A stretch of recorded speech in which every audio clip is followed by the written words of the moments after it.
നമസ്കാരം, ഞാൻ ദിനേശ് സൗപർണിക. നമ്മളെ അഡീനിയ സ്നേഹികളൊക്കെ ഇഷ്ടപ്പെടുന്ന മറ്റൊരു ചെടി കൂടി കേട്ടോ, ബൊഗെയിൻവില്ല. കാരണം എന്താ വെച്ചാൽ അഡീനിയത്തിന്റെ പോലെ തന്നെ വെള്ളം കാര്യമായി വേണ്ട, വെള്ളം കുറഞ്ഞ അവസ്ഥയിൽ നന്നായി പൂടും.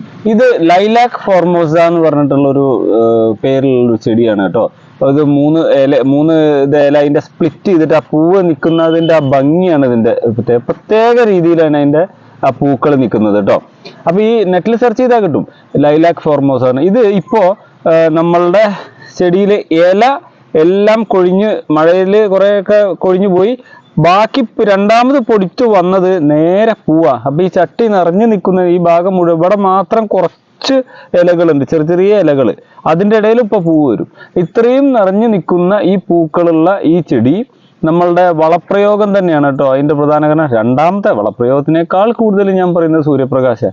നല്ല ചൂട്, നല്ല വെയിലത്താണ് ഇതിരിക്കുന്നത്. മഴ കൊണ്ടാലും കുഴപ്പമില്ല, മഴ ഇല്ലാത്ത ദിവസങ്ങളിൽ നല്ല വെയിൽ, പിന്നെ കൃത്യമായ വളപ്രയോഗം. അപ്പോൾ ലൈലാക് ഫോർമോസ നിറഞ്ഞു പൂവിട്ടിരിക്കുന്നത് നിങ്ങൾ കണ്ടു.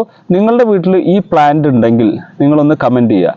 അതേപോലെ ഈ ചെടി നിങ്ങൾക്ക് ആവശ്യമുണ്ടെങ്കിൽ, ഇതിന്റെ വേര് പിടിപ്പിച്ച ചെറിയ തൈകൾ ആവശ്യമുണ്ടെങ്കിൽ കോൺടാക്ട് ചെയ്തോളൂ, അല്ലെങ്കിൽ വാട്സാപ്പിൽ മെസ്സേജ് ഇട്ടോളൂ. Okay, thank U.